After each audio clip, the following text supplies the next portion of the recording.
ഇനി അടുത്ത നടപടി എന്ന് പറയുന്നത് കരുവന്നൂർ സഹകരണ ബാങ്ക് തട്ടിപ്പ് കേസിലാണ് ഇ.ഡി. കൂടുതൽ അന്വേഷണം ശക്തമാക്കുന്നത്. കൂടുതൽ CPM നേതാക്കളെ ചോദ്യം ചെയ്യാനുള്ള സാധ്യതയും നിലനിൽക്കുന്നുണ്ട്. അതുമാത്രമല്ല, മറ്റൊരു പ്രധാനപ്പെട്ട കാര്യം, ഇന്ന് ക്രൈംബ്രാഞ്ച് നൽകിയ ഹർജി ഹൈക്കോടതി പരിഗണിക്കുന്നുണ്ട്. അത്തരത്തിൽ നോക്കുകയാണെങ്കിൽ അതിലും ശക്തമായ നടപടികളിലേക്ക് തന്നെയല്ലേ ഇ.ഡി. കടക്കുന്നത്?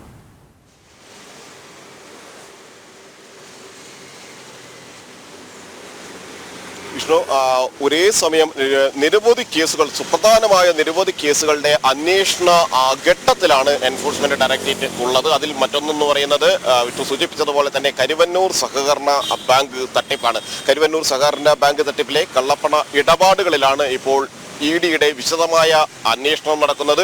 നിരവധി ആളുകളെ ആദ്യഘട്ടത്തിൽ ചോദ്യം ചെയ്തിരുന്നു. കാരണം ഉന്നതരായ ആളുകളാണ് ഈ കേസിൽ ഉൾപ്പെട്ടിട്ടുള്ളത് എന്നത് തന്നെയാണ് കേസിനെ വ്യത്യസ്തമാക്കുന്നത്. ഈ സാമ്പത്തിക ഇടപാടുകളിൽ കരുവന്നൂരിൽ നടന്നിട്ടുള്ള നിക്ഷേപങ്ങൾ, കരുവന്നൂർ നൽകിയിട്ടുള്ള വായ്പകൾ എന്നിവയിലെല്ലാം തന്നെ ഇടപെട്ടിരിക്കുന്നത് ഉന്നത CPM നേതാക്കളാണ്.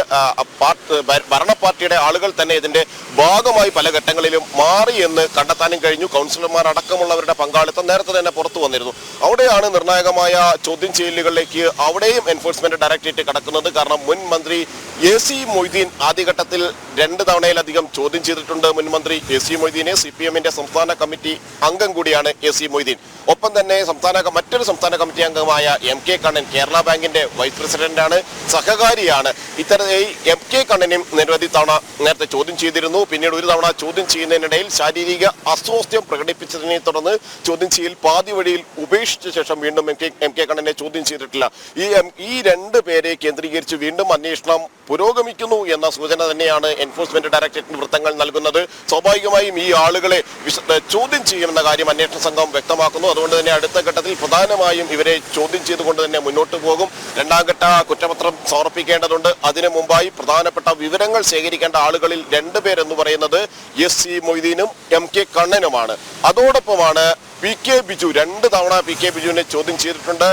ഈ മാസം തന്നെ 4-ാം തീയതിയും 8-ാം തീയതിയും PK ബിജുവിനെ ചോദ്യം ചെയ്തു. ഏറ്റവും ഒടുവിൽ ഈ 8-ാം തീയതി തിങ്കളാഴ്ചയായിരുന്നു CPMന്റെ സംസ്ഥാന സെക്രട്ടേറിയറ്റ് അംഗം, ഒപ്പം തന്നെ മുൻ MP, തൃശൂർ ജില്ലയുടെ ചുമതല കൂടിയുള്ള PK ബിജുവിനെ എൻഫോഴ്സ്മെന്റ് ഡയറക്ടറേറ്റിന്റെ ഓഫീസിൽ വിളിച്ചു വരുത്തി ചോദ്യം ചെയ്തത്. PK ബിജുവിനെ കേന്ദ്രീകരിച്ച് നടക്കുന്ന പ്രധാനപ്പെട്ട അന്വേഷണം എന്ന് പറയുന്നത് PK ബിജു ആയിരുന്നു അന്വേഷണ കമ്മീഷന് ഈ കരുവന്നൂർ സഹകരണ ബാങ്ക് തട്ടിപ്പിൽ പാർട്ടിക്ക് പങ്കാളിത്തമുണ്ട് എന്ന കൃത്യമായ സൂചന ലഭിക്കുകയും ഭരണസമിതി അംഗങ്ങളുടെ പങ്കാളിത്തം കണ്ടെത്തുകയും എല്ലാം ചെയ്ത ഘട്ടത്തിൽ അത് സംബന്ധിച്ച് അന്വേഷണം നടത്തുന്നതിന് വേണ്ടി CPM ചുമതലപ്പെടുത്തിയത് മുൻ MP കൂടിയായ PK ബിജുവിന്റെ നേതൃത്വത്തിലുള്ള ഒരു സമിതിയായിരുന്നു.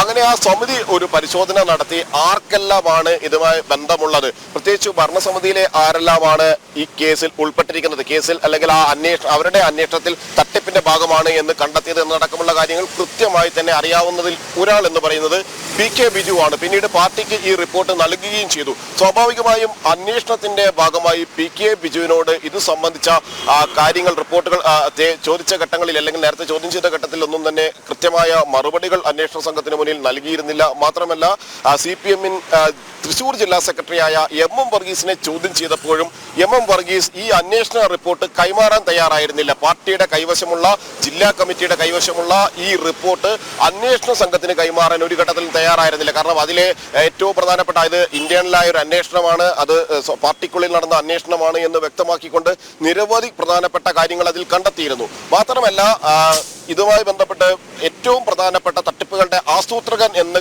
എൻഫോഴ്സ്മെന്റ് ഡയറക്ടറേറ്റ് കണ്ടെത്തിയ ഒരാൾ സതീഷ് കുമാർ എന്ന വെളപ്പായ സതീഷാണ്. ഈ വലിയ സാമ്പത്തിക തട്ടിപ്പിന്റെ എല്ലാം ചുക്കാൻ പിടിച്ചതും അതിന്റെ സാമ്പത്തിക നേട്ടമുണ്ടാക്കിയിട്ടുള്ള ഒരാൾ.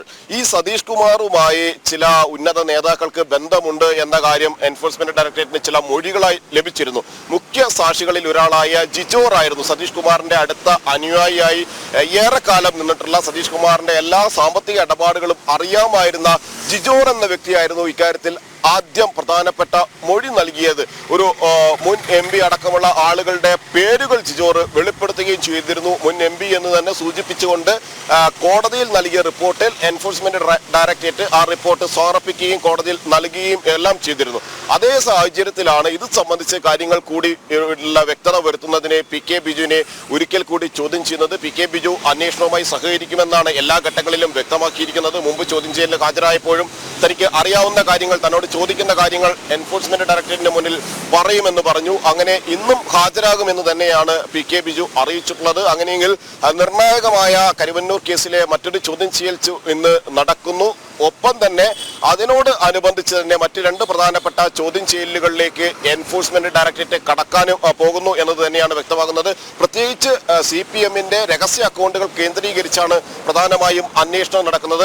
5 അക്കൗണ്ടുകളാണ് കരുവന്നൂർ ബാങ്കിൽ പാർട്ടിക്ക് ഉള്ളതായി കണ്ടെത്തിയത്. അതിലൂടെ 72 ലക്ഷം രൂപയുടെ നിക്ഷേപം നടത്തിയിട്ടുണ്ട്. 50 ലക്ഷം രൂപയുടെ സാമ്പത്തിക ഇടപാടുകൾ നടന്നതായി കണ്ടെത്തി.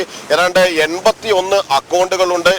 ബഹുഭൂരിപക്ഷവും CPMന്റെ തൃശ്ശൂർ ജില്ലയിൽ ഉണ്ടായിരുന്ന അക്കൗണ്ടുകളിൽ ഭൂരിപക്ഷവും നിയമാനുസൃതമായിരുന്നില്ല എന്നത് സംബന്ധിച്ച കണ്ടെത്തലുകൾ കൂടി പുറത്തു വരുന്ന അതേ ഘട്ടത്തിൽ തന്നെയാണ് ഇത് സംബന്ധിച്ച വിശദമായ അന്വേഷണത്തിലേക്ക് കടക്കുന്നത്. നേരത്തെ എൻഫോഴ്സ്മെന്റ് ഡയറക്ടറേറ്റ് തെരഞ്ഞെടുപ്പ് കമ്മീഷനെയും കേന്ദ്ര ധനകാര്യ മന്ത്രാലയത്തെയും അടക്കം ഇതിന്റെ വിവരങ്ങൾ ധരിപ്പിക്കുകയും ചെയ്തിരുന്നു. കാരണം പാർട്ടി തെരഞ്ഞെടുപ്പ് കമ്മീഷൻ നൽകിയ കണക്കുകളിൽ പോലും ഇതിൽ പല അക്കൗണ്ടുകളും വെളിപ്പെടുത്തിയിട്ടില്ല. ഇതോടൊപ്പം ആദായ നികുതി വകുപ്പിന്റെ അന്വേഷണം കൂടി CPMനെ കേന്ദ്രീകരിച്ച് മുന്നോട്ട് പോകുന്നു. CPMന്റെ ഈ അക്കൗണ്ടുകൾ കേന്ദ്രീകരിച്ച് തൃശ്ശൂർ ജില്ലയിൽ വിവിധ ഭാഗങ്ങളിലുള്ള അക്കൗണ്ടുകൾ കേന്ദ്രീകരിച്ച് ആദായ നികുതി വകുപ്പിന്റെ അന്വേഷണം മുന്നോട്ട് പോകുന്നു. ദേശസൽകൃത ബാങ്കുകളിലടക്കം പാർട്ടിക്ക് വെളിപ്പെടുത്താത്ത അക്കൗണ്ടുകൾ ഉണ്ട് എന്ന് കണ്ടെത്തുന്നു. അതിലൊരു അക്കൗണ്ട് മരവിപ്പിച്ചുകൊണ്ട് തുടർ നടപടികൾ ആദായ നികുതി വകുപ്പ് സ്വീകരിക്കുകയും എല്ലാം ചെയ്യുമ്പോഴാണ് CPMന്റെ മുതിർന്ന നേതാവ്, തൃശ്ശൂർ ജില്ലയിലെ മുതിർന്ന നേതാവ് എന്ന് മാത്രമല്ല സംസ്ഥാന തലത്തിലെ പ്രധാനപ്പെട്ട നേതാവ് കൂടിയായ PK ബിജു കൂടി ഇന്ന് ചോദ്യം ചെയ്യലിന് എത്തുന്നത് എന്ന പ്രത്യേകതയുമുണ്ട്. വ്യക്തമാണ്. ED നിർണായകമായ നടപടികളിലേക്ക്